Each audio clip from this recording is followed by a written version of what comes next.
Hello and welcome back to World 360. Today we talk about farmer protests. No, not the year-long one held by Indian farmers against the farm laws last year. Rather, farmer protests that have been cropping up in various parts of the world amid rising food prices in the wake of the Ukraine war. On Wednesday, UN Secretary General António Guterres warned that hunger levels around the world are at a new high and called for the world to work together to fight the current surge in global food insecurity. Watch how he explained that a combination of climate change, COVID-19 and now the Ukraine war has pushed the world to the brink of a global food crisis. The climate emergency is another driver of global hunger. Over the past decade, 1.7 billion people have been affected by extreme weather and climate-related disasters. The economic shock caused by COVID-19 pandemic has compounded food insecurity, reducing incomes and disrupting supply chains. An uneven recovery from the pandemic has already put many developing countries on the brink of debt default and restricted access to financial markets.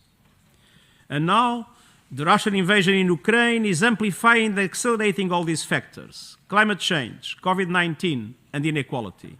In India, we know how climate change has hurt the harvest of wheat.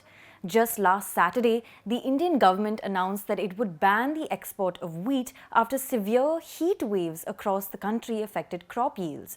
But the Ukraine war has also played an important role in driving up food prices and the rates of fertilizer. Ukraine and Russia together produce almost a third of the world's wheat and barley and half of its sunflower oil. Also, Russia and Belarus are the world's number 2 and number 3 producers of potash, which is a key ingredient of fertilizer. Therefore, the war has led to a shortage of these products, and most developing countries lack the fiscal flexibility to cushion the blow of these surge in prices. Now, this global phenomenon could be an explanation as to why farmers across the world are protesting.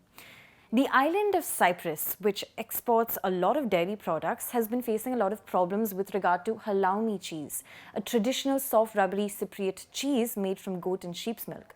Last November, it was reported that demand for this cheese, which is the island's biggest and most recognizable export, significantly dropped during the pandemic. Now a change in regulations with regard for the cheese, along with high prices for animal feed, have left farmers frustrated. In fact, on Wednesday, it was reported that Cypriot farmers dumped tons of milk and set piles of hay on fire outside the presidential palace in the capital Nicosia, protesting against the high prices of animal feed and production issues.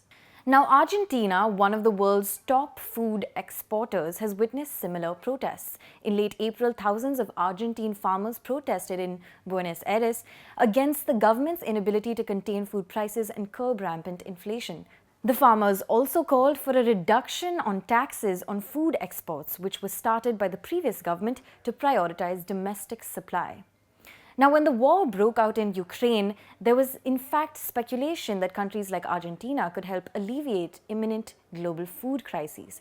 However, as a report in Financial Times points out, elevated costs or looming scarcity of crucial inputs such as fuel, fertilizers and animal feed could hamper Argentina or even other breadbaskets like Brazil from helping plug these holes in the global food crisis. Some experts have also feared that India's ban on wheat exports will encourage similar policies in countries like Argentina. What's also worrying are reports that farmers in Argentina are shifting from cereal crops to soybeans amid rising fertilizer prices. Now, having looked at farmer protests in Europe and South America, let's now shift our focus to the African continent.